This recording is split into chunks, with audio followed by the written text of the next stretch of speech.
Mes invités qui vont m'accompagner en direct jusqu'à midi. Alice Cordier, bonjour. Merci d'être avec nous. Vous êtes porte-parole du collectif Némésis. On va parler de vous parce qu'on a parlé de vous sur France 5 hier, juste avant l'interview d'Emmanuel Macron. Et votre association Némésis en a pris plein la figure. Oui, oui. Et vous répondrez tout à l'heure à tout ça. Charles-Henri Gallois, bonjour. Merci également d'être là, président de Génération Frexit. Et vous avez publié un livre qui s'appelle Nos grands défis du 21e siècle, énergie et immigration. Merci d'être avec nous. Jean-Christophe Gallière, docteur en sciences politiques, bonjour. Et puis Ross, président de Banlieue Active et réalisateur. On va bien évidemment parler d'Emmanuel Macron hier. Et c'est vrai qu'Emmanuel Macron a créé la surprise en parlant de Gérard Depardieu et en particulier des attaques contre Gérard Depardieu suite au complément d'enquête qui a été diffusé sur France 2. Alors on va écouter Emmanuel Macron d'ailleurs qui prend une position plutôt courageuse et qui désavoue totalement sa ministre de la Communication. Écoutez, c'était hier soir sur France 5. Moi je suis un grand admirateur de Gérard Depardieu. C'est un immense acteur, il a servi les plus beaux textes. Lui aussi, c'est un génie de son art, complet. Il a fait connaître la France, nos grands auteurs, nos grands personnages, dans le monde entier. Et je le dis en tant que président de la République, mais aussi en tant que citoyen, il rend fier la France. Après, il y a parfois des emballements sur des propos tenus. Je me méfie du contexte. J'ai compris qu'il y avait des polémiques sur des reportages. Oui, c'est un document qui a été diffusé dans l'émission Complément d'enquête. Donc je le dis tout de suite. Des images tournées il y a 5 ans. Vous n'avez pas vu ces images ? Non, mais j'ai vu les images. J'ai aussi entendu qu'il y avait des polémiques sur les mots qui étaient en décalage avec les images. Tout ça doit être... Non, mais les gens auront à en débattre. Vous vous méfiez des images que vous avez vues? J'entends ce qui a été dit par ailleurs et ce qu'il a dit. C'est Depardieu qui dit qu'il ne parle pas d'une petite fille. Oui, voilà. Quand on voit une petite fille sur un... En tout cas, moi je sais une chose. C'est que la Légion d'honneur est un ordre dont je suis en effet le grand maître, qui n'est pas là pour faire la morale. Et donc, ce n'est pas sur la base d'un reportage ou de telle ou telle chose qu'on enlève la Légion d'honneur à un artiste. Voilà, donc là, il en met une carrément à sa ministre de la Culture et de la Communication. On va y revenir dans un instant, parce qu'il y a un autre point qui est intéressant dans ce reportage, c'est qu'Emmanuel Macron parle des doutes du montage qui a été fait par complément d'enquête. Alors il ne valide pas du tout ces doutes, mais il dit j'ai entendu qu'il y avait des doutes et j'ai voulu qu'on s'arrête un moment là-dessus. On est avec Jacques Cardoz, qui est l'ex-présentateur de complément d'enquête sur France 2. Bonjour Jacques, merci beaucoup d'être en direct avec nous. Et c'est vrai que c'est vous qui depuis quelques jours enquêtez sur ce complément d'enquête, votre ancienne émission, et en particulier sur le montage qui a été fait. Visiblement, vous avez vu que Emmanuel Macron vous a entendu, puisqu'il en parle hier. Alors pour les gens qui ne savent pas vraiment, est-ce que vous pouvez nous expliquer quels sont les doutes qui existe concernant cette phrase de Gérard Depardieu? Je précise que c'est une phrase qui est prononcée quand, à l'image, on voit une petite fille qui a une dizaine d'années sur un cheval. C'est une phrase vulgaire, enfin voilà, avec beaucoup de mots terribles qu'on peut associer à cette phrase. Mais vous dites, il y a un doute, est-ce qu'il parle vraiment de cette petite fille? Oui, et pour être tout à fait honnête, Jean-Marc, c'est pas moi qui ai eu les premiers doutes, c'est un certain nombre de journalistes qui m'ont appelé dès le week-end dernier en me disant « Qu'est-ce que tu penses de cette séquence ?» C'est quand même très bizarre que ces propos soient tenus en off et à force de faire d'échanger avec l'équipe de tournage de Yann Moix, je me suis rendu compte qu'il y avait un vrai doute puisque l'entourage de Yann et toute l'équipe de tournage essayent de se remémorer ce contexte-là et s'aperçoit que c'est une phrase qui a pu être prononcée non pas à l'endroit de la petite fille. Je précise que Gérard Depardieu dit fifille, parce que j'ai vu les réactions sur les réseaux sociaux, il dit fifille à beaucoup de femmes. Et la thèse qui est défendue par l'équipe de Yann Moix, c'est qu'ils sont quasi sûrs, j'emploie le quasi, que ça n'est pas à l'endroit de la petite fille qu'il s'exprime à ce moment-là, mais que c'est à l'endroit d'une femme de 36 ans. Et ce qui les fait dire ça, c'est qu'il y a un mot dans cette phrase qui ne peut pas avoir été dit à ce moment-là. Mais voilà, il y a aussi une procédure judiciaire en cours, donc je ne veux pas révéler ça. Donc ça fait deux sérieux doutes. Et puis par ailleurs, il y a le contexte du tournage globalement, le fait qu'à un autre moment donné, Gérard Depardieu ait été très véhément à l'égard d'un homme, un touriste canadien qui portait un chapeau et qui figure dans le film de Yann Moix de 2h30 que malheureusement la presse ne peut pas voir aujourd'hui. Eh bien, Gérard Depardieu court vers cet homme-là qui, lui, a un comportement déviant vis-à-vis d'une petite fille, et c'est au cours du même tournage. Donc, vous voyez, il y a des incohérences. Par ailleurs, autre incohérence, c'est que c'est la guide la guide qui elle-même s'exprime par écrit depuis le tournage du film en disant ô combien Gérard Depardieu s'est bien comporté à son égard. Et là, sont des éléments écrits, tangibles, qui prouvent un comportement. Donc tout ça fait que ça fait naître un doute, Jean-Marc. Moi, je ne dis pas qu'il y a manipulation, mais je me dis que si j'avais été à la tête de complément d'enquête à ce moment-là, pour en être certain, j'aurais voulu voir Gérard Depardieu avec ce qu'on appelle la séquence in, c'est-à-dire le brut Gérard Depardieu avec la petite fille à côté pour voir réellement quel est son comportement. Là, lorsqu'il y a un off, on peut tout faire dire parce qu'on peut récupérer une phrase qui a été dite 30 secondes avant ou 30 secondes après et tout ramasser en 12 secondes. C'est trop grave, compte tenu du contexte aujourd'hui à l'égard de Gérard Depardieu, qu'on n'ait pas ces éléments. Moi, je n'accuse personne. Je dis juste que la presse en général m'a appelé, m'a demandé quel était le contexte. J'ai commencé à passer des coups de fil. J'ai échangé à plusieurs reprises avec Yann Moix, qui lui-même échange avec ses proches et essaye de se remémorer tout ce qui s'est passé il y a 5 ans.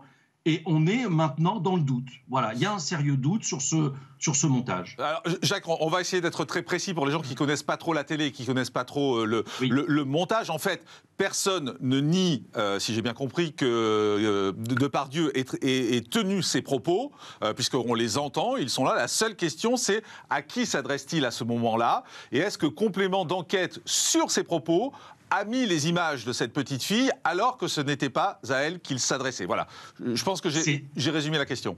Vous avez tout à fait très bien résumé, Jean-Marc.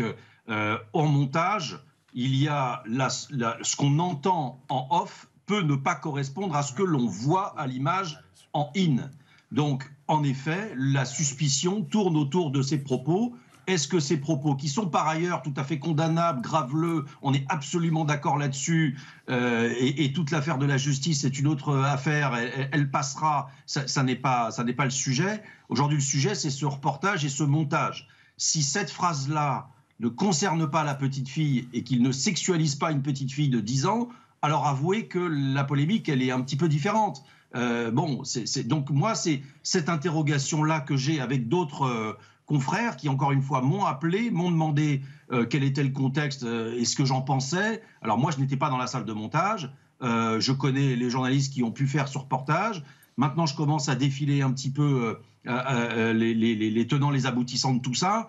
Et moi, ce que je souhaiterais, c'est tout simplement que l'équipe de complément ou le producteur, parce que peut-être que ce n'est pas l'équipe de complément qui en est responsable, mais peut-être que le producteur lui-même a fait un pré-montage avant de proposer les images à complément d'enquête. Eh bien, je leur demande de faire la lumière sur tout ça pour s'expliquer, pour qu'on sache si réellement il a sexualisé une petite fille ou pas.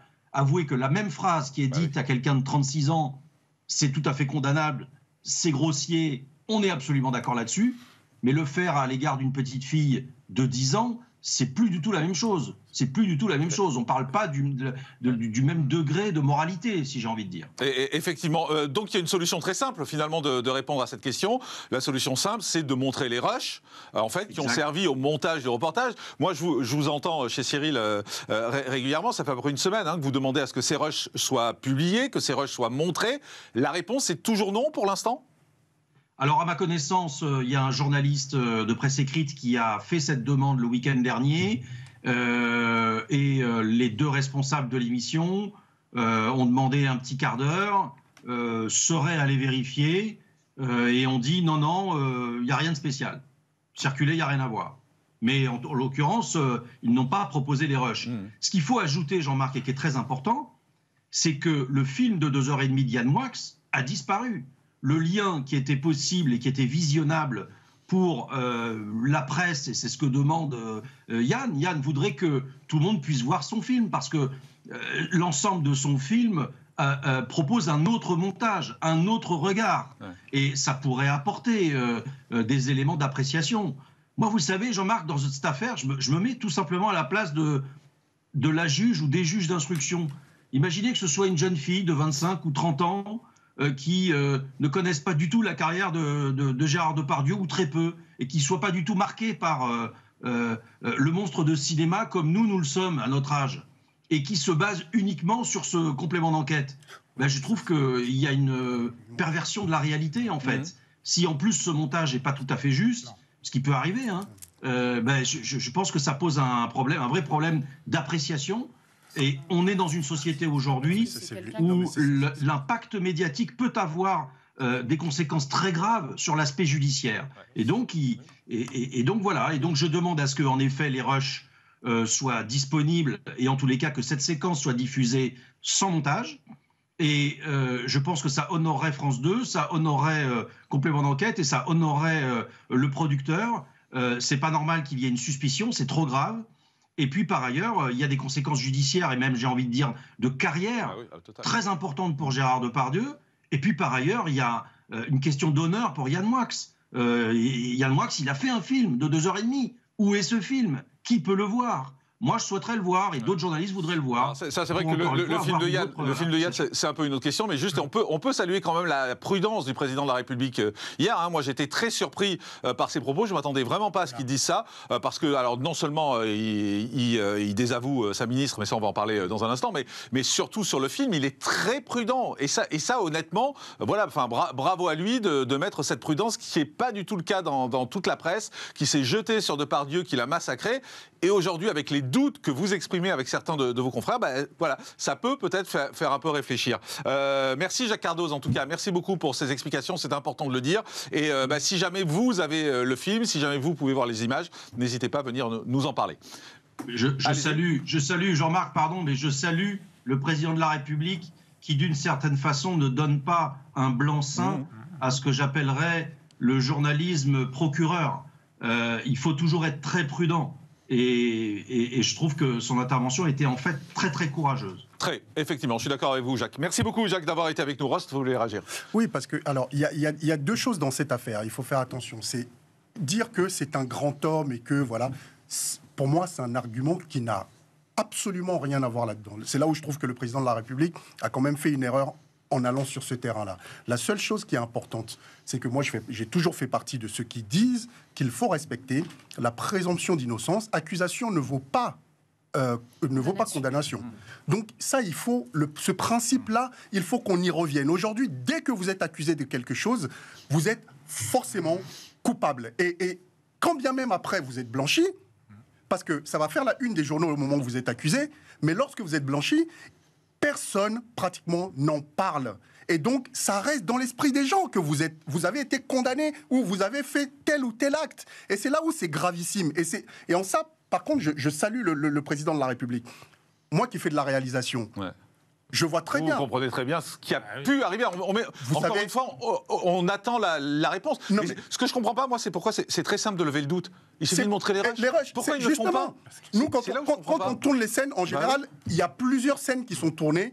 Il y a plusieurs images qui sont tournées sur la même scène.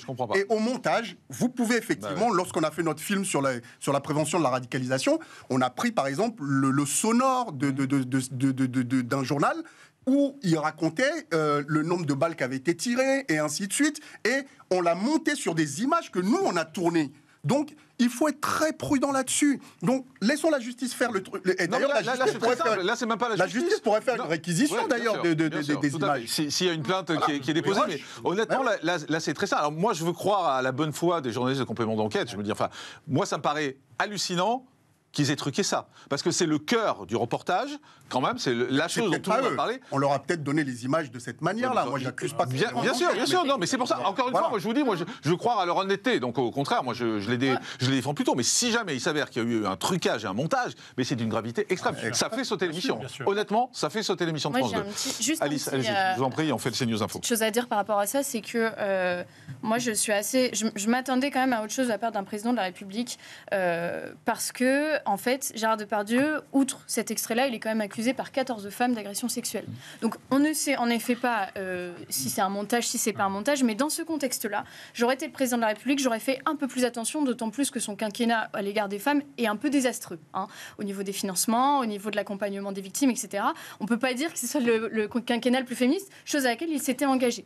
La deuxième chose que je voudrais dire par rapport à ça, en effet, il y a eu une cabale médiatique contre Gérard Depardieu, ça c'est réel, une cabale féministe aussi, alors qu'au même moment, on avait une jeune femme sur les plateaux télé qui témoignait d'un viol qu'elle avait subi. Elle n'a reçu aucun message, aucun soutien de la part de ces mêmes associations féministes. Là, on parle d'un viol. Là, on parle de paroles, dont on ne sait pas encore dont elles sont issues, de Gérard Depardieu. Et là aussi, ça montre un vrai problème. Alors, on va continuer à en parler dans un instant. On parlera plus politiquement de Rima Abdul Malak, qui est la ministre de la Culture, qui hier soir a été désavouée par Emmanuel Macron. Mais enfin, c'est terrible, quoi. Moi, à sa place, je dis merci, au revoir. Ah non, mais c'est vrai qu'elle a voulu et puis elle ne sait plus. Oui. On fait une pause. Le CNews Info, et c'est avec Somaya Labidi. Intermarché, Auchan ont, je cite, pris des engagements sur l'emploi sur Bruno Le Maire ce matin au micro de Sonia Mabrouk. Le ministre de l'économie indique avoir reçu la veille les dirigeants des 2 groupes qui doivent racheter la plupart des magasins du distributeur en difficulté Casino. Et il précise sur notre antenne qu'il les recevra à nouveau aujourd'hui. L'US Villejuif à l'arrêt après l'agression d'un éducateur. Le club situé dans le Val-de-Marne a décidé de suspendre ses prochains entraînements, mais aussi ses matchs. Tous les mois, dans le club, on a droit à une insulte ou encore à une agression, a reconnu la victime qui a depuis porté plainte. Dès le 8 janvier, les entraînements se tiendront dorénavant à huis clos, fait savoir le club. Et puis, Javier Milei annonce une dérégulation massive de l'économie. Les nouvelles mesures annoncées viennent compléter celles prises il y a à peine une semaine par le président ultralibéral argentin. Il a signé un décret destiné à modifier ou abroger plus de 300 normes, dont celles sur les loyers, les privatisations ou encore le droit du travail. 11h04 sur CNews, merci d'être en direct avec nous. On va réécouter Rima Abdul Malak, la ministre de la Culture, qui s'est exprimée sur Gérard Depardieu et qui avait dit que, en fait, la Légion d'honneur distinguait un homme, un artiste, une attitude et qu'une procédure allait être engagée contre lui. Et vous avez entendu Emmanuel Macron hier qui est allé totalement à l'opposé du discours de sa ministre. On réécoute la ministre, on en parle. Ce sont des attitudes, des mots d'une violence, d'une brutalité, d'une indignité intolérable, véritablement. Après, il faut distinguer les mots des actes, et il y a des plaintes pour viol, et c'est à la justice de se prononcer, évidemment. Pour ce qui est de sa Légion d'honneur, une Légion d'honneur, ça distingue un homme, un artiste et une attitude, des valeurs. C'est tout ça à la fois, une Légion d'honneur. Donc, il se trouve que j'ai échangé avec le grand chancelier de la Légion d'honneur, ça relève de lui, le général Lecointre, et il y a un conseil de l'ordre de la Légion d'honneur qui va se réunir et qui va engager une procédure disciplinaire. Voilà, Emmanuel Macron, hier, a dit que ce n'était pas le rôle, finalement, de la Légion d'honneur de juger moralement les personnes. Charles-Henri Gallois, comment vous réagissez? C'est un désaveu pour la ministre, total. C'est un désaveu énorme, et surtout, je pense que même elle essaye de faire la distinction entre l'affaire judiciaire, en fait, et les propos. Et on a l'impression que pour les simples propos, aussi choquants, graveleux, etc., soient-ils, qu'il faudrait condamner Gérard Depardieu.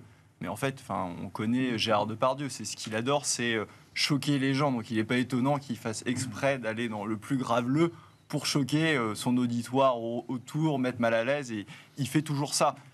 Ça, c'est une chose, et je ne pense pas qu'on puisse le condamner sur cette base-là, d'autant plus qu'il y a potentiellement ce montage qui est fallacieux. Après, il y a effectivement les affaires, et là, il y a les affaires, il y a le temps de la justice. Exactement. Et effectivement, là, moi, je ne connais pas le dossier en profondeur, c'est à la justice de traiter, et si jamais il devait être condamné, là, on pourrait comprendre une remise en cause, mais compte tenu de l'état d'avancement du dossier, c'est ahurissant, en fait, cet emballement médiatique, et la ministre qui voudrait directement excommunier Gérard Depardieu, et je pense que là-dessus, Emmanuel Macron a eu raison de calmer sa ministre, même si l'argument soit du grand artiste n'est pas forcément pertinent, parce qu'on va juger les actes, en fait.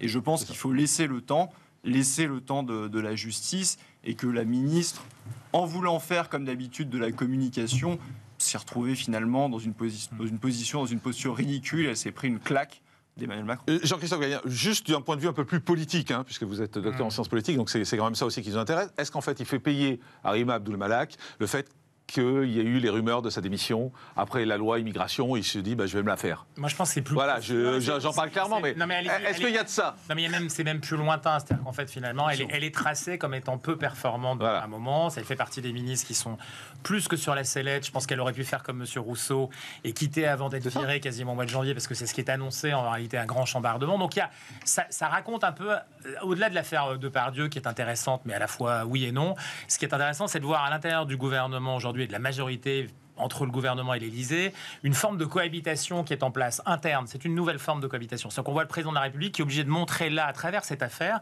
qu'il est le chef, parce qu'elle dit, non, c'est pas le président de la République, le chef, il y a un grand commandeur. Et non, lui, il dit d'ailleurs, non, c'est moi le chef. Il le dit d'ailleurs, il dit, c'est moi le chef et c'est moi qui décide. Non, mais sur ce sujet-là, il dit d'ailleurs, c'est moi le chef sur tout, en fait, en réalité. Il a besoin de le réaffirmer, parce qu'aujourd'hui, on a quelques personnalités qui vont, à mon avis, effectivement, qui vont être virés, disons-le clairement, dans les prochaines semaines, parce qu'on parle d'un grand chambardement, quelque chose qui va être un Big Bang annoncé par Emmanuel Macron, en tout cas laissé filtrer depuis l'Élysée. On parle même à l'Élysée de gros changements, mais elle, à mon avis, effectivement, en jouant sur la corde sociale, gauche, sur l'affaire de la loi immigration, mais pas seulement, sur les résultats qu'elle a et sur les prises de parole régulières, si vous voulez, on sait à l'intérieur de l'Élysée qu'elle est, on va dire, il y a une cotation de tous les ministres, et elle est très mal notée, et donc finalement, alors qu'elle était conseillère culture à l'Élysée, c'est quelqu'un que Emmanuel Macron a fréquenté et connaît très bien. Mais là, pour le coup, il y a quelque chose qui s'est passé, qui raconte ce qui se passe à l'intérieur de la majorité présidentielle, qui raconte ses difficultés. Alors qu'il y ait des désaccords, ça c'est normal, dans n'importe quel gouvernement majorité c'est comme ça, mais là, en l'occurrence, c'est beaucoup plus profond. La ministre est très bonne de la communication et de la culture, sauf quand elle parle. C'est dommage. Voilà, dans l'actualité également, et dans ce cas... Non, ça c'est moi. On va parler donc d'Emmanuel Macron qui a parlé du Rassemblement national hier et du projet de loi immigration. Et pour Emmanuel Macron, c'est un échec du Rassemblement national, ce qui s'est passé. Alors, il y a une expression que moi, je ne connaissais pas. Il parle de manœuvre de garçon de bain. Alors, je ne sais pas ce que ça veut dire. Une plaisanterie de garçon de bain, c'est grave. Une plaisanterie, mais une manœuvre de garçon de bain. Je pense qu'il parle plus de lui-même, en fait. Oh là, d'accord. Alors, on écoute Monsieur le Président de la République, d'abord. C'est une manœuvre de garçon de bain du Rassemblement national, de garçon de bain. C'est-à-dire, moi, je ne sais pas ce que c'est une manœuvre de garçon de bain. Je veux dire par là... Pardon, monsieur Macron. Les blagues de garçon de bain, mais les manœuvres... Non, mais je veux dire par là que c'est une manœuvre grossière pour nous dire, au fond, c'était mon texte, on l'a emporté, parce que c'était dans la confusion, mais c'est faux. Pardon. Et à gauche aussi, on vous fait un faux procès. Et vos ministres vous font un faux procès. Non, mais qui est des gens, d'abord, certains de vos députés la musique, vous font un le faux climat, procès. que ça heurte certains parlementaires, que ça heurte des ministres, que ça vous bouscule, c'est légitime. Et c'est pour ça que je dis, moi, je le respecte. Mais après, il faut regarder, il faut partir du réel. En direct avec nous, Julien Audoul, député Rassemblement national de Lyon et porte-parole du Rassemblement national. Bonjour Julien Audoul, merci d'être avec nous. Bonjour. Ça se passe comment, votre métier de garçon de bain? Oui, j'ai appris que j'avais une autre vocation, effectivement. Moi, je suggère au président de la République, à M. Macron, de fréquenter des maîtres nageurs, plutôt, puisque ça lui éviterait de se noyer et de couler dans le grand bain, justement, puisque depuis ce vote, effectivement, il observe que sa majorité est en train de se fracturer, que c'est des divisions qui aujourd'hui se montre au grand jour, qu'un ministre a démissionné, M. Rousseau, qu'il n'a plus aucune prise sur l'agenda, sur les horloges, et je pense que ça le dérange énormément compte tenu de son tempérament. C'est une victoire idéologique du Rassemblement national. Voilà. Il peut avancer tous les arguments qu'il souhaite, il peut faire toutes les thérapies qu'il souhaite avec ses petits camarades de France 5, mais très clairement, c'est une victoire idéologique. Il y a des dispositions que nous défendons depuis longtemps au Rassemblement national et que Marine Le Pen avait dans son programme présidentiel qui sont dans ce texte. Alors effectivement, ce n'est pas parfait, c'est une petite avancée, mais c'est une victoire, notamment sur la priorité nationale, sur le durcissement du regroupement familial. C'est des symboles, effectivement, qui sont intégrés dans ce texte. Mais pourtant, dans un premier temps, vous ne vouliez pas le voter, ce texte. Finalement, vous avez choisi de le voter. Est-ce que tout ça, c'est pas un coup politique très malin, très intelligent, comme je le disais hier, du Rassemblement national, parce que vous avez piégé Emmanuel Macron, vous avez piégé la majorité en votant le texte? Je pense qu'Emmanuel Macron s'est piégé tout seul. Il s'est piégé par suffisance, par légèreté également. Nous n'avons eu qu'une seule boussole, c'était l'intérêt des Français. On a vu qu'au début, ce texte qui était sorti du Sénat n'était pas assez dur, n'était pas assez ferme, puisqu'il y avait le principe des régularisations automatiques. Ensuite, il a été gauchisé en commission des lois par M. Houllier et par les députés de la NUPES, qui ont totalement détricoté ce qu'avaient fait les sénateurs. Et puis en commission mixte paritaire, là, on a eu le droit, effectivement, à un durcissement qui était salutaire, et notamment sur la fin des régularisations automatiques, qui pour nous était la ligne rouge. Encore une fois, ce texte n'est pas la panacée, ce n'est pas lui qui réglera la globalité du problème de l'immigration dans notre pays. Nous appelons à une réforme constitutionnelle sanctionnée par un référendum, c'était le projet de Marine Le Pen, mais il donne des outils, il donne des possibilités et il ouvre la voie pour des mesures beaucoup plus fermes en matière d'immigration qui sont souhaitées par 80% des Français. Donc nous, en cohérence, effectivement, ça apporte une amélioration, c'est un premier pas qui va dans la bonne direction. Donc nous avons fait le choix de le voter. Quand Emmanuel Macron parle de décivilisation à propos de la violence et de l'état de la France aujourd'hui, est-ce que vous êtes en phase avec lui ? Mais Emmanuel Macron est toujours un grand professionnel quand il s'agit de commenter et de constater les effets de sa politique. Ce qui se passe dans notre pays, l'explosion de la violence, de la barbarie, de l'ensauvagement, c'est le résultat à la fois d'un déni, le déni de son propre ministre de la Justice, qui nous parlait il y a peu de sentiment d'insécurité, qui considère que ce n'est pas une réalité, alors que les violences explosent, alors qu'il y a une agression gratuite toutes les 44 secondes, alors qu'il y a 120 attaques au couteau par jour, alors qu'il y a un refus d'obtempérer toutes les 20 minutes, qui se soldent souvent par des drames. Donc très clairement, c'est le résultat d'une politique laxiste, c'est le résultat d'une politique de perte de contrôle qui, aujourd'hui, met les Français en insécurité. Et ce gouvernement est coupable de non-assistance à Français en danger. Il n'y a pas un seul quartier, il n'y a pas un seul territoire, il n'y a pas un seul moment de la journée où les Français ne risquent pas d'être attaqués, d'être agressés, d'être volés, d'être violés, pour les femmes notamment. Et ça, c'est encore une fois le résultat d'une politique classique, le résultat d'une politique d'immigration également. C'est la marque de fabrique du macronisme depuis presque 7 ans maintenant. Merci beaucoup Julien Audoul, député du Rassemblement national de Lyon. Merci d'avoir été avec nous. C'est vrai que la notion de décivilisation, c'est pas la première fois qu'Emmanuel Macron en parle, puisque j'ai recherché, ça me rappelait des choses, et c'était au mois de mai, le 24 mai très précisément, lors du Conseil des ministres, il avait déjà parlé de décivilisation. On va en parler ensemble parce que ça m'intéresse de savoir si finalement il a raison d'employer ce mot-là, qui est un mot très violent et qui avait fait polémique à l'époque. Je vous propose d'ailleurs de voir ce que veut dire précisément ce mot décivilisation. Regardez. La décivilisation, un concept développé par le sociologue Norbert Elias avant la Seconde Guerre mondiale. L'auteur britannico-allemand analyse alors l'évolution des mœurs et de la culture, ainsi que la montée du national-socialisme en Allemagne. En 2011, ce terme est repris par le théoricien identitaire Renaud Camus pour titrer l'un de ses ouvrages. Plus récemment, c'est par les propos de Bruno Retailleau chez Les Républicains que l'idée refait surface. Reprise le 24 mai dernier par Emmanuel Macron en Conseil des ministres, levée de bouclier immédiate à gauche. Soit le président de la République est en réalité dépourvu d'intelligence du verbe, soit le président de la République sait ce qu'il fait en reprenant les thèmes et les termes de l'extrême droite. Considérer que ce serait une pure coïncidence est soit une farce, soit affligeant. Du côté du Rassemblement national, l'utilisation de ce terme par le président de la République ne choque pas. La décivilisation, c'est la barbarie. Voilà, c'est le retour vers la barbarie. Donc en réalité, Emmanuel Macron vient une fois de plus, si je puis me permettre, nous donner raison sur le constat que nous faisons. Il se réveille au moment où la situation est déjà très obérée dans notre pays. En novembre dernier, lors du congrès de l'Association des maires de France, Emmanuel Macron avait appelé à mener un travail de civilisation pour faire face aux violences contre les élus. Voilà, ça c'est un reportage qu'on avait fait au mois de mai et c'est intéressant parce qu'on retrouve la même notion. Charles-Henri Gallois, vous avez le sentiment aujourd'hui que Emmanuel Macron a raison d'employer ce mot-là. On est dans une phase de décivilisation. Mais il peut l'employer, mais il commente son œuvre en réalité. Parce que la barbarie et la montée de la violence en France, elle vient évidemment de deux grands facteurs. Laxisme judiciaire, on pourrait parler d'Éric Dupond-Moretti, et laxisme migratoire. J'ai envie de dire, Emmanuel Macron, on a le record d'immigration légale par an sous Emmanuel Macron, c'est près de 500 000 personnes par an. Je crois que les gens ne se rendent pas compte de ce chiffre. 500 000 personnes, c'est plus que la population de Toulouse, qui est la 4e ville de France. Ça veut dire qu'en 2 ans, vous faites venir l'équivalent de la population de Marseille. En 4 ans, vous avez la ville de Paris, première ville de France.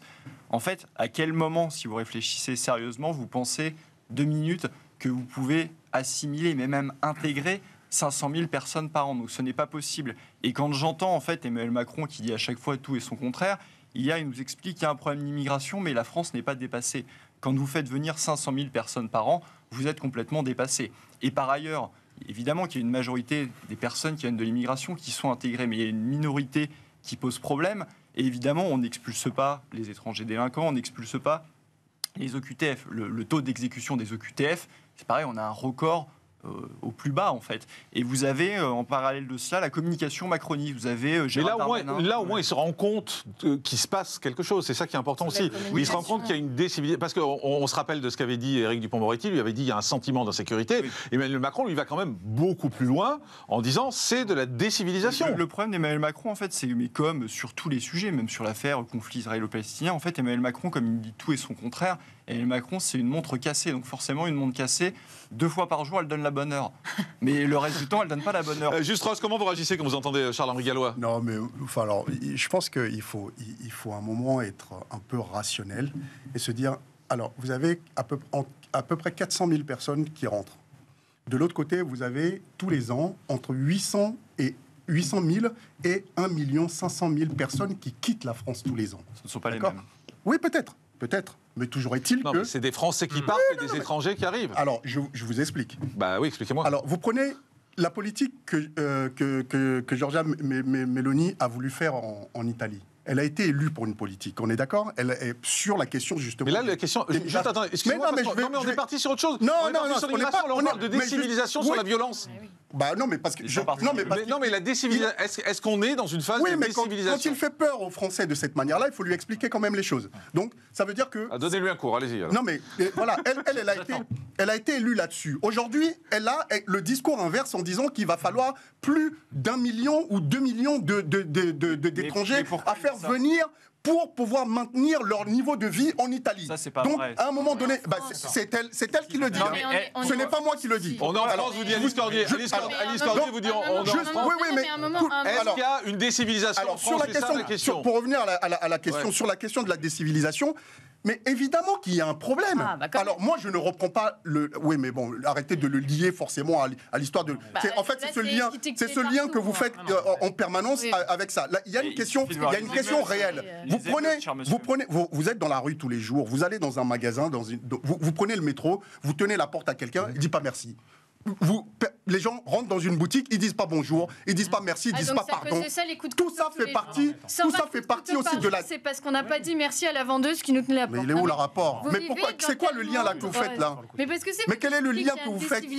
On parle d'un... Mais je vous parle de l'ensemble de la société. Alors arrêtez, ça c'est stupide. Emmanuel Macron les coups bas comme ça, ne faites plus ça, s'il vous plaît. Parce qu'il n'ose pas utiliser le mot ensauvagement. Oui, mais il y a un ensauvagement de notre société. Ensauvagement parce qu'il n'ose pas utiliser les mots du Rassemblement national. Rassemblement national à qui il doit quand même la loi immigration hier.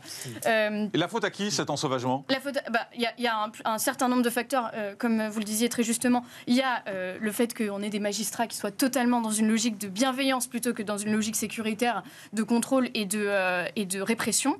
Et puis, il y a la deuxième chose, en effet, c'est l'arrivée en masse. Et désolé, Ross, je sais que c'est quelque chose que vous n'aimez pas qu'on dise, mais c'est la réalité.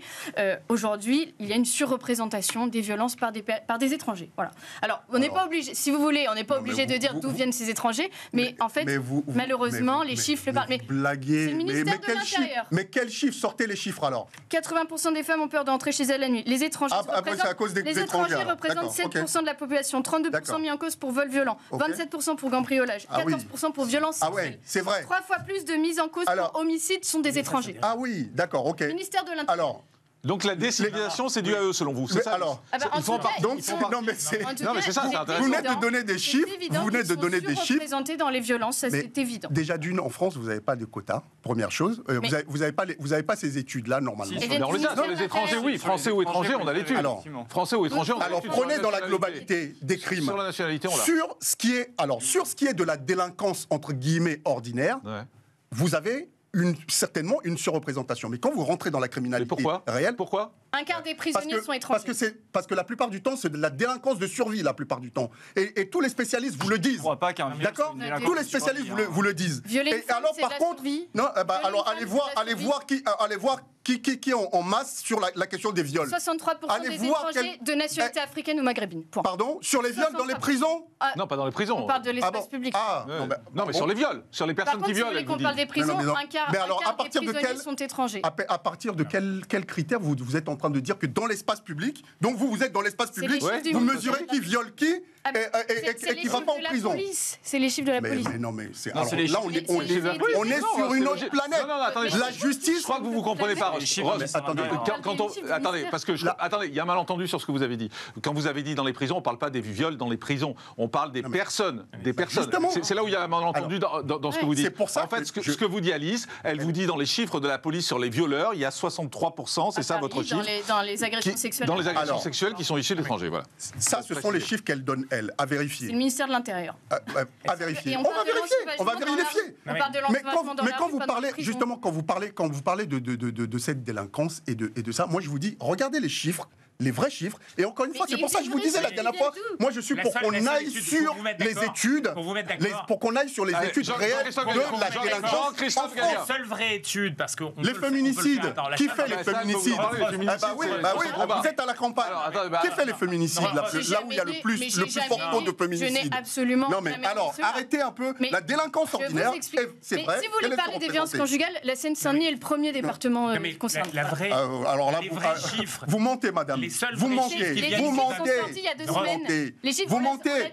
Les féminicides, là où il y a le plus de féminicides, c'est à la campagne. Violence conjugale. Eh ben non, je suis désolé. Alors, on va parler de féminicide après, on va parler de votre association aussi. Par un ministère, ce sont le ministère de l'Intérieur en Allemagne, et qui effectivement, pour le coup, détaille des différences de provenance en Allemagne, très concrètement. En France, c'est un peu, mais simple. On n'a pas officiellement la statistique ethnique, donc c'est un problème. Non, mais juste pour en revenir sur la décivilisation, moi j'en veux beaucoup au président de la République, parce que c'est un concept qui est beaucoup trop fort. Et surtout dans sa bouche à lui. C'est-à-dire qu'en plus, il le fait en commentateur, il l'a fait à plusieurs reprises. Donc aujourd'hui, on peut confirmer qu'il est en train de jeter en permanence ce concept. Quand il jette ce concept dans la mare, il sait très bien quels effets ça va produire. Les effets, ça veut dire quoi? Ça veut dire qu'en réalité, on serait en décivilisation dans un pays comme la France. Je veux dire, il faut se promener à travers le monde un petit peu, et dans l'histoire aussi qui nous environne, et la propre nôtre aussi, pour se dire que aujourd'hui, en décivilisation, c'est pas dissible, ça n'est pas acceptable. Qu'on parle dans certains endroits d'ensauvagement, qu'on parle dans certains endroits de sécession, qu'on parle de non mais très concrètement, mais très concrètement parler de décivilisation, c'est marrant parce que vous dites pas la même chose sur les Roms et tout ça. C'est marrant, c'est drôle. Oh, c'est drôle. Alors juste attendez, je voudrais qu'on avance. C'est trop, cher ami, parce qu'en fait, en réalité, on peut pas imaginer ça aujourd'hui. Il faut se projeter un peu plus loin et un peu dans le temps pour comprendre qu'aujourd'hui, on n'est pas à ce niveau-là, et surtout pas en relation au propos d'Elias et au bouquin dont on parle derrière. La réalité, c'est qu'il faut qu'ils disent ensauvagement, qu'ils parlent de sécession, qu'ils parlent de problèmes de sortie et d'incapacité de pouvoir vivre correctement dans certains endroits, mais c'est pas la décivilisation, ça. Écoutez, le président de la République, quand il fait ça, c'est beaucoup trop fort, et c'est tout à fait indigne dans le sens où il commente en plus quelque chose sur lequel il n'agit pas, ou trop peu, et donc ça veut dire qu'en réalité, il est hors jeu. Alors on va parler des Alice, on va parler des féminicides, puisque ça a été abordé, des agressions faites aux femmes, puisque hier, votre association a été mise en cause de façon assez violente, c'est le moins qu'on puisse dire dans C'est dans l'air, puisqu'on a présenté votre association Némésis comme, alors je vais citer quand même, vous êtes des femmes blanches qui vous battez contre des hommes musulmans. Voilà, ça s'est réduit à ça. On va regarder un extrait du reportage et puis vous allez pouvoir répondre derrière, mais peut-être que Ross ne sera pas d'ailleurs totalement désaccord avec ce qu'a dit France 5 sur Alice. Il suffit de l'entendre. J'en étais sûr. On prend le débat juste après, juste l'extrait d'abord. Des jeunes d'origine maghrébine, habillés survêt, Lacoste, voilà, vous connaissez un petit peu le genre de profil. Et ils commencent à parler entre eux, en arabe probablement, dans une langue étrangère en tout cas que je ne comprenais pas, et en me regardant. Donc ils se parlaient entre eux en me regardant dans une langue que je ne connaissais pas. Et il y en avait un derrière moi qui a mis sa main sur mon épaule. C'est cauchemardesque en fait aujourd'hui, à notre époque, de vivre dans une grande ville et d'être une femme. Des féministes à la sauce extrême droite, animées par un combat. Défendre la femme blanche face à la menace des hommes musulmans. Un message qu'elle relaie auprès des partis politiques. Alice Cordier, c'est ça votre message? La femme blanche face aux musulmans? Non, mais bien sûr que non. Alors, nous, on a mis... Alors, d'abord, il faut savoir que beaucoup d'extraits sont tronqués. Là, ils ont mis l'extrait où Mathilda raconte une agression qu'elle a subie. On parle quand même d'une femme qui raconte une agression, qui a le courage d'en parler publiquement, et elle se fait humilier de la sorte par des journalistes de C'est dans l'air, en tronquant le moment où elle explique qu'en fait, elle a failli se faire violer et que, heureusement, un type est intervenu. Donc, d'abord, je suis estomaquée par le traitement qu'on a eu, sachant que C'est dans l'air nous ont expliqué qu'ils venaient juste filmer notre association expliquer un petit peu notre combat. Ça, c'est pas expliquer notre combat. La deuxième chose, nous sommes des femmes blanches qui luttons contre les musulmans et uniquement contre les musulmans. Première chose, quand cette journaliste est venue, elle a bien vu que dans notre association, il n'y a absolument pas que des femmes blanches. On a des femmes qui sont d'origine maghrébine, on a des femmes africaines, d'origine africaine. Nous, on dénonce, on défend les Françaises, en fait. Et les Françaises ne sont pas toutes blanches. Première chose. Mais ça, c'est vrai, on a toujours dit qu'on dénonçait les Françaises. Et puis, laissez-moi finir ma réponse parce que moi, après ça, moi, j'ai pas d'ordre. Schizophrénie chez certains. Et puis la deuxième chose, c'est que nous, on a remarqué, en effet, on est une génération qui a été marquée. On est une génération qui a été marquée par le harcèlement sexuel. Moi, j'ai monté cette association parce que ma petite sœur s'est fait frotter dans les transports. Tous les jours, on a des femmes qui expliquent sur les plateaux télé qu'elles se font violer dans la rue, dans les hôpitaux, ça c'est le grand truc à la mode, et dans les EHPAD. Donc il y a quand même quelque chose qui se passe. On retrouve en effet qu'il y a une surreprésentation des étrangers. À aucun moment dans le reportage, on ne parle d'hommes musulmans. Ça, c'est une autre chose. On dénonce en effet, on sait qu'aujourd'hui, il y a des jeunes musulmans qui considèrent que la charia est supérieure aux lois de la République. Ça, on le dénonce en effet dans notre association, et je pense que c'est quelque chose d'assez sain que de le dénoncer. Excusez-nous, c'est dans l'air. Et à la fin, parce que là, vous ne l'avez pas montré, mais à la fin, ils expliquent que d'autres mouvements violents existent outre Némésis. Comme si notre association était un mouvement violent. Je rappelle qu'on n'a jamais été condamné. Et je rappelle qu'en plus de dénoncer, on accompagne des jeunes femmes qui ont été victimes de viol pour les sortir de ces situations. Claire, qui a fait le tour des plateaux télé, n'a jamais été condamnée, n'a jamais été contactée par la moindre association de gauche, de féministes de gauche. Nous sommes les seuls qui l'avons accompagnée, qui lui avons mis à disposition d'autres femmes qui ont été victimes et qui essayent de la sortir de là, parce que c'est des situations qui sont difficiles. Donc en fait, on vous voit très en colère après ce reportage. Je suis extrêmement en colère, j'ai de l'émotion parce qu'on est en 2023, bientôt 2024, et en fait, on choisit les victimes selon le profil de leur agresseur, et ça, c'est une réalité. Rose, vous n'êtes peut-être pas d'accord, mais en fait, quand il s'agit de deux par deux, là, on a toutes les féministes qui sont vent debout. Quand il s'agit d'un clandestin sous OQTF, là, il n'y a plus personne, et on laisse les victimes toutes seules. Voilà. Et nous, peut-être que vous n'êtes pas d'accord avec notre combat, mais vous pourrez au moins remarquer que nous, on est d'une certaine partie de ces femmes-là qui ne sont écoutées par personne. Mais juste, je vous donne la parole dans un instant, mais est-ce que la nationalité a une importance dans votre combat? Parce que, je vous pose la question parce que j'ai votre tweet que vous avez fait après l'émission, et à un moment donné, dans le tweet, vous dites, pour rappel, 63% des agressions sexuelles dans les transports sont le fait d'étrangers. Donc ça veut dire que ça a un rôle pour vous, en fait, la nationalité? Il n'y a pas besoin d'être Einstein pour comprendre que, en fait, si vous faites venir des Saoudiens, si vous faites venir des Afghans, si vous faites venir des Iraniens, qui n'ont pas du tout la même vision de la femme et qui n'ont pas non plus... c'est un problème d'éducation par rapport à la femme, c'est ce que vous voulez dire? Un problème de vision, et surtout, on a aussi un grand manquement, et ça c'est de la part de l'État, qui n'aide pas ces jeunes hommes à adhérer à nos valeurs. Il y a un problème, il y a un manque d'accompagnement réel, et donc nous, on subit ce choc culturel. Rost, réaction. Non, mais franchement, ça ne mérite même pas. Moi, j'ai même pas envie de rentrer là-dedans parce que c'est des débats stupides. Stupide, il y a de faire permanent. Non, c'est pas ce que j'ai dit. Non. Pourtant, alors, je vais vous dire une chose, mademoiselle. En fait, vous niez tous les chiffres, vous niez le. Je vous ai laissé parler pendant un quart d'heure. Alors, s'il vous plaît. Je vous ai laissé parler pendant un quart d'heure. S'il vous plaît, s'il vous plaît. Non. Je parle de ce lien permanent que vous faites, votre obsession là-dessus. D'accord? On dénonce tout. On a dénoncé Gérard Depardieu, on dénonce les féministes. Je vais vous dire la phrase qui me caractérise, pour les gens qui me connaissent, le féminisme ne se conjugue pas qu'au féminin. C'est un combat de tous. Oui. Ok?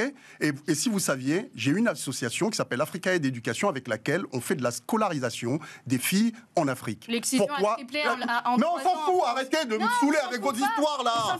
Je vous ai laissé parler, s'il vous plaît. S'il vous plaît, 2 secondes. 2 secondes. Non mais 2 secondes. Je vous ai laissé parler, vous avez raconté des conneries pendant un quart d'heure. Laissez-moi parler, s'il vous plaît.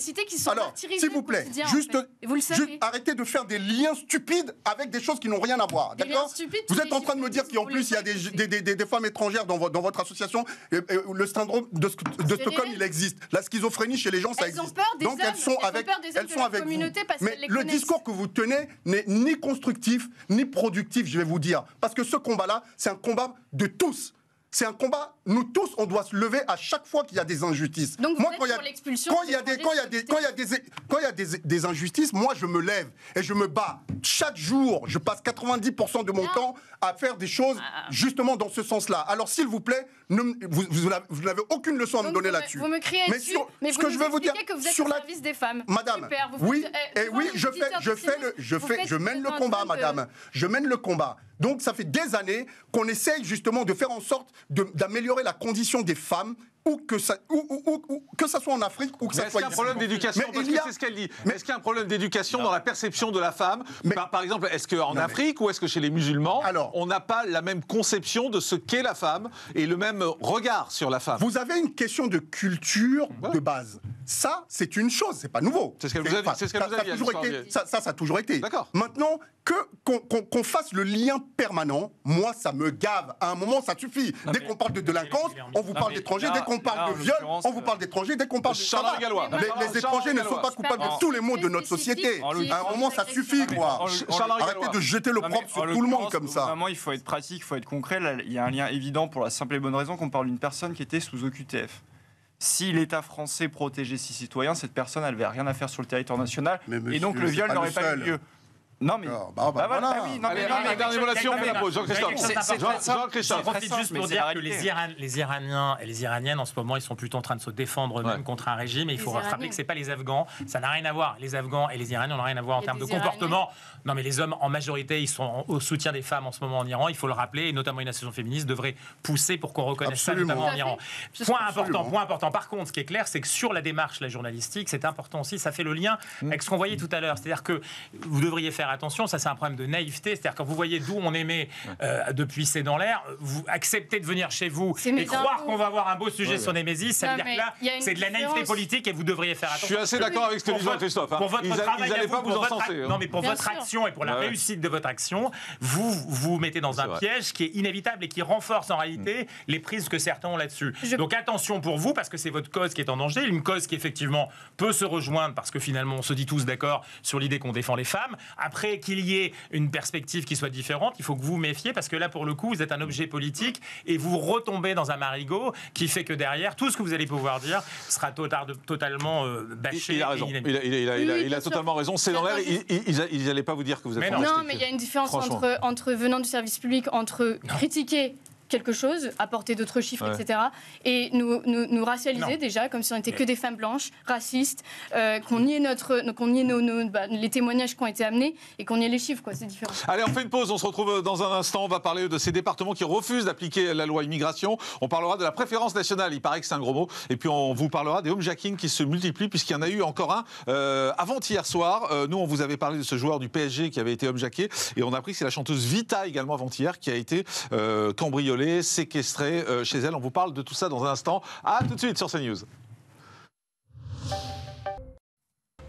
Une assistante sociale d'un collège de Sarcelles agressée par un parent d'élève. Il lui reprochait de ne pas avoir été informé d'un signalement ayant abouti à une ordonnance de placement provisoire de son enfant dans un foyer socio-éducatif. L'homme a été interpellé.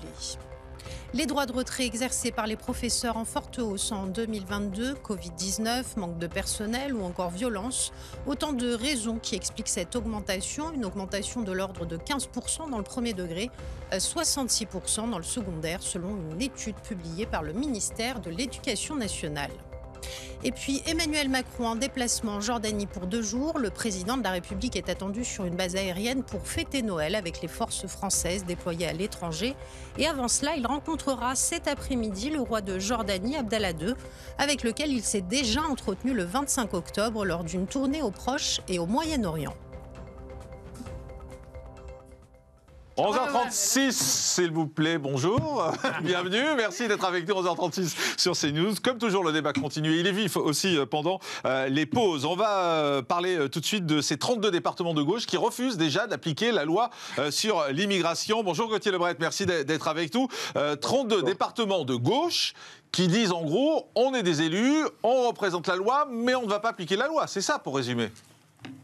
C'est exactement ça. Alors, il s'agit de l'allocation autonomie.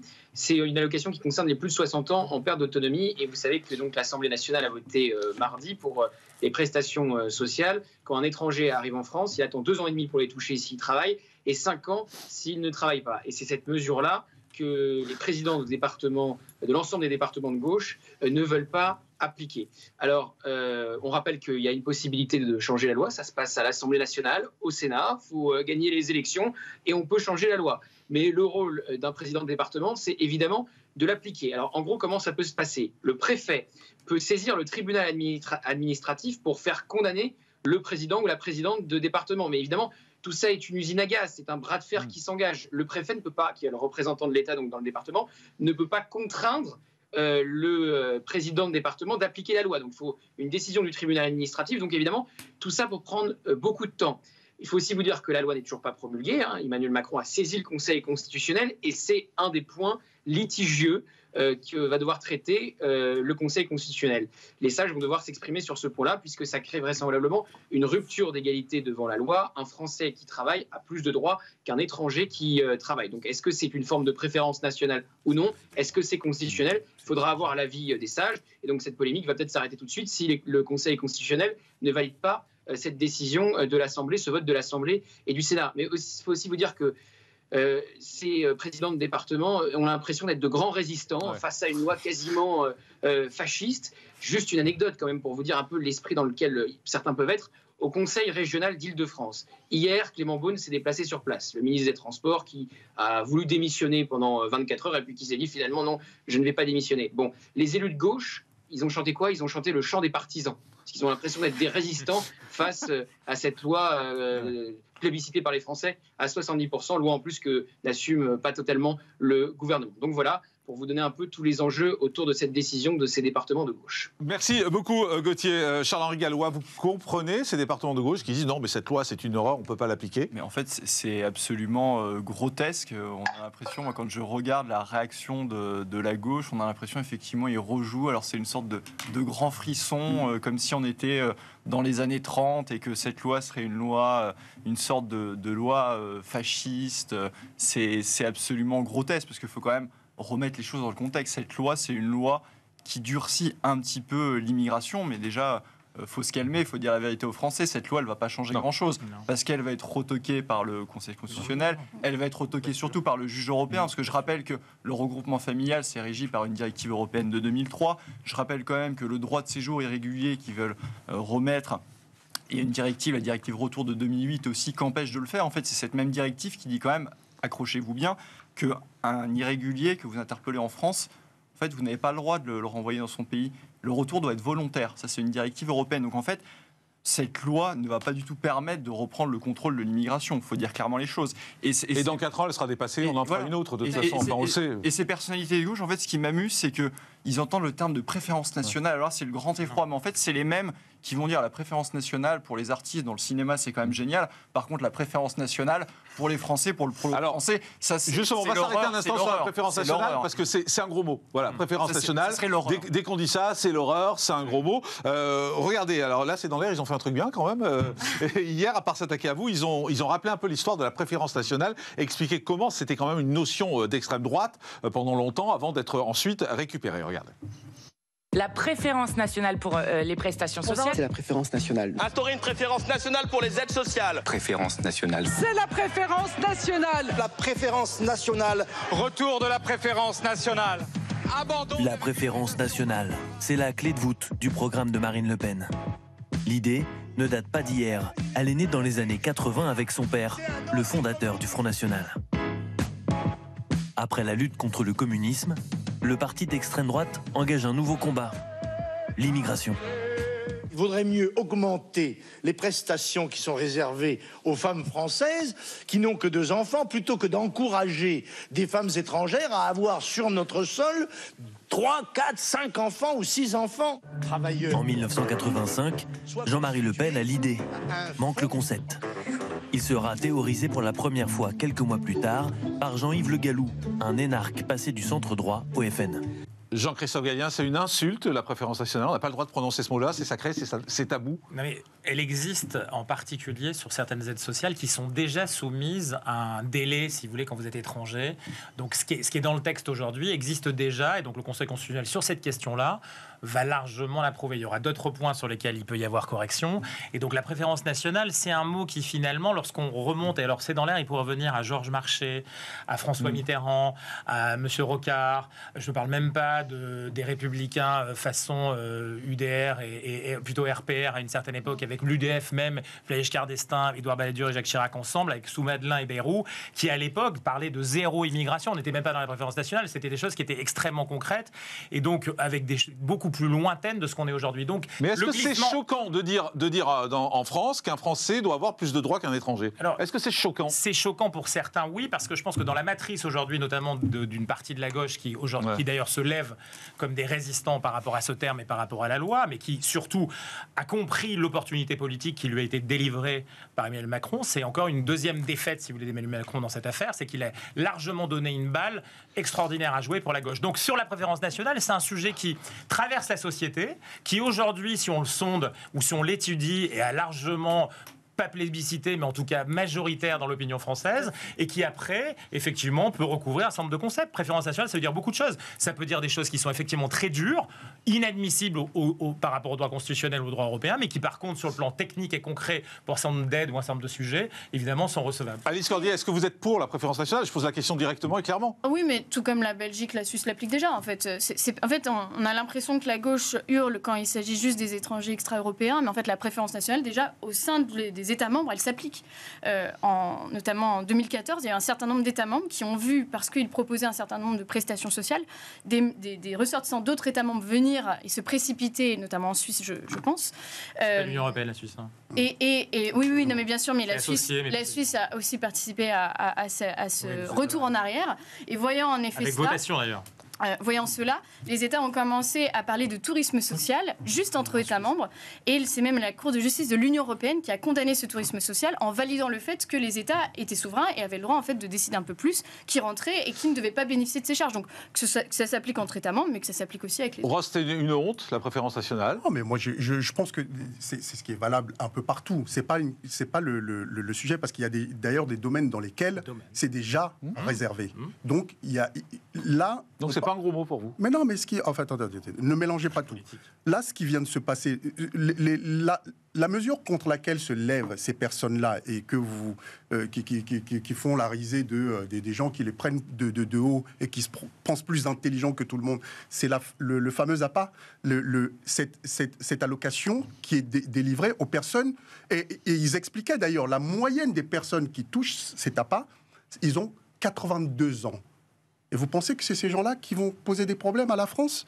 À un moment donné, il faut être rationnel, il faut être... Franchement, à un moment donné, il faut... Non, mais c'est une voie contraste. Est-ce qu'en France, les Français doivent avoir plus de droits que les étrangers? Mais c'est déjà le cas. Mais c'est déjà le cas, parce qu'il y a des domaines qui sont réservés pour ça. Il y a des domaines qui sont réservés. Il y a des cas où c'est l'inverse. Il y a des cas où c'est l'inverse. Par exemple, il faut dire l'inverse. Il y a une préférence étrangère dans la fiscalité, par exemple. Donc on est un pays très ouvert sur ce plan-là. Par exemple, le RSA, il faut être là depuis 5 ans. L'ASPA, il faut être là depuis 10 ans, il existe déjà en fait. Mais c'est tout, donc à partir de ce moment, je vois pas là pourquoi. Et en plus, mais les gens se battent contre cette mesure par rapport à l'allocation pour les personnes âgées. Soyons clairs, c'est un mot politique aujourd'hui. Pourquoi vous riez lorsque c'est un objet politique dont la gauche s'est saisie. Personne ne rit, mais on dit juste que la gauche est un peu ridicule de se lever en chantant le chant des partisans.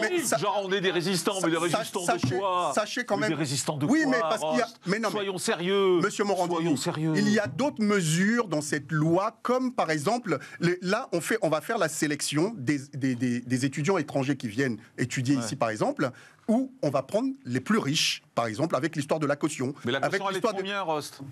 C'est ce que fait le Royaume-Uni. Est-ce qu'elle est fixée pour la... Mais oui, mais c'est pour ça que je vous dis, ça c'est un problème. Dans ce cas-là, que la France arrête de donner des leçons au monde entier sur la question des droits de l'homme et de l'humanité. Je voulais qu'on s'intéresse à un phénomène qui fait beaucoup parler depuis quelques heures, c'est le phénomène des homejacking, parce que c'est en train de prendre une importance assez effrayante. En début de semaine, je vous ai parlé de ce joueur du PSG qui s'appelle Alexandre Letellier, qui a été homejacké avec sa famille. Sa femme a reçu un coup de poing dans la figure alors qu'elle avait un gamin de 2 ans dans les bras. Et hier, on a appris que c'est la chanteuse Vita qui a été cambriolée exactement de la même façon. Ils ont fait l'objet d'un violent homejacking dans la nuit de mardi à mercredi à leur domicile de Ruelle-Malmaison. 3 personnes armées se sont introduites par effraction chez elle très tôt le matin. L'artiste et son mari ont été bousculés. Les 3 enfants qui ont 12 ans, 9 ans et 20 mois ont été menacés, enfermés dans une chambre. Les malfaiteurs se sont emparés de maroquinerie de luxe. Une enquête de flagrance a été ouverte. On va parler de l'aspect policier dans un instant, mais pour l'instant, on est avec Jean Dorido, qui est psychologue. Bonjour. Jean, merci d'être en direct avec nous. On imagine, hier, on avait repassé, je crois que c'était hier ou avant-hier, on avait repassé cet animateur de France 2 qui avait été agressé, qui était en larmes, Bruno Guillon, quand il racontait tout ça. C'est un traumatisme terrible pour les gens d'être agressés chez eux, qui doit être normalement le refuge et la protection. Eh bien, c'est exactement ça, Jean-Marc, vous l'avez dit, c'est un terrible traumatisme dans la mesure où cette agression fait vraiment irruption, intrusion dans une situation qui est perçue au départ comme étant précisément une atmosphère protectrice. Et ça, les études en victimologie sont très très claires là-dessus. Bien sûr qu'une agression, c'est toujours choquant.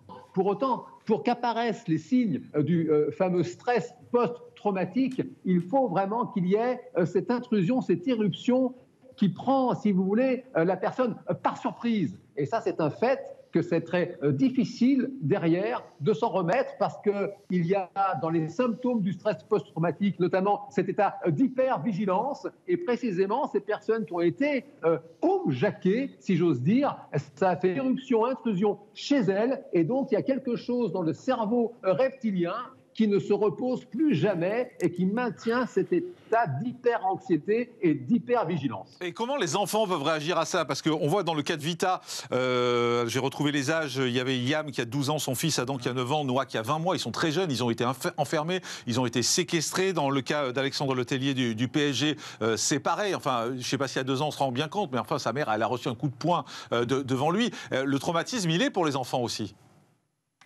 Ah ben pour les enfants, c'est terrible parce que précisément, là où déjà l'adulte, je dirais, a vraiment du mal à s'en remettre, l'enfant, c'est encore pire parce que le cerveau de l'enfant est en pleine maturation, il est par conséquent extrêmement sensible. Alors certes, on a aussi des capacités de résilience chez les enfants qui sont sensationnelles. Pour autant, ça on le voit hélas, à chaque attentat, les enfants sont j'ai envie de dire, les premières victimes de cette violence effrayante et inouïe. Merci beaucoup Jean Dorido, merci d'avoir été avec nous. Et ce qui est vrai, et j'en ai pas reparlé, on va en parler avec le policier dans un instant, avec Bruno Bartosetti, mais par exemple dans le cas de Alexandre Letellier, les 4 personnes, enfin je crois qu'il y en a 3 qui ont été arrêtés, mais il y en a 2 qui avaient 15 ans. Enfin ils sont rentrés avec cette violence à 15 ans, Charles-Henri Gallois. On est quand même dans un monde qui est d'une violence inouïe. À 15 ans. À 15 ans, c'est terrible. Et on voit de toute façon, d'une manière générale, quand on regarde les statistiques, les violences aux personnes qui explosent. Et alors, si le taux d'homicide n'a pas explosé, si on prend les tentatives d'homicide, en soi, ça a réellement explosé. Et je pense qu'il faudrait une justice bien plus ferme sur toutes les agressions aux personnes. En fait, là, on voit actuellement que ce n'est pas dissuasif. Et on sait très bien pourquoi. En réalité, on a déjà une surpopulation carcérale. Et donc il y a 2 dimensions qui jouent là-dedans. Il y a à la fois un laxisme idéologique judiciaire, mais il y a aussi l'aspect pratique. Emmanuel Macron avait promis 20 000 places de prison, il en a fait je crois que 2 000. Et donc en fait, quand vous n'avez plus de places de prison, qu'est-ce que vous faites? Vous mettez plus de places de prison, vous mettez des peines relativement courtes. Il faudrait au contraire être beaucoup plus ferme pour être dissuasif. Sinon, il y a un laxisme généralisé, une impunité totale. On va prendre Bruno Bartosetti, secrétaire national unité SGP Police, chargé de la zone sud. Bonjour, merci d'être en direct avec nous. On voit là, il y a 2 affaires assez spectaculaires qui se sont succédées. Est-ce que ça veut dire que le nombre de homejacking augmente en ce moment ? Oui, bonjour. Alors, je ne peux pas vous donner de chiffres précis, mais c'est vrai que nous en avons de plus en plus, même si nous arrivons à élucider pas mal d'affaires. On peut comprendre, malheureusement, en cette période de fête aussi, qu'on est de plus en plus dans ce phénomène-là. Pourquoi ? Parce que, souvent on associe l'homejacking au vol de véhicules, mais ce qui les intéresse, c'est aussi l'espèce, les bijoux, tout ce qui est maroquinerie. Ça se revend sous le manteau et ça rapporte beaucoup d'argent, beaucoup d'argent, et c'est vrai que c'est un phénomène de plus en plus fréquent avec, je ne vais pas dire qu'ils se professionnalisent, mais c'est de plus en plus précis dans leurs actions, et pour nous c'est de plus en plus difficile pour les interpeller, mais on a de bons résultats. Je suis très surpris par la violence, y compris contre les enfants. Enfin, moi, c'est ça qui me choque dans cette affaire. C'est-à-dire que, je l'ai dit, dans les 2 cas, enfin, les gamins se sont pris en otage. Des gamins qui ont 7, 8, 9 ans. Alors, on n'a pas affaire à des de l'empathie chez ces voyous, loin de là. S'il y avait des règles qui étaient respectées par le passé, aujourd'hui, ils ont souvent le nez dans la poudre, ils sont hyper violents entre eux, aucune règle, aucune loi, c'est vraiment très très violent, et c'est vrai que même à l'endroit des enfants, vous le soulignez, c'est quelque chose de fréquent. Ce qui est important, je crois aussi, et pour les victimes, c'est surtout de ne pas tenter de résister. Il est important je pense, faire attention et à se et ne pas préserver. résister. Merci Bruno Barthes, je suis désolé, on est à la bourre dans un instant. Sonia Mabrouk, on se retrouve demain à 10h35 sur CNews. À demain, et d'ici là, soyez prudents.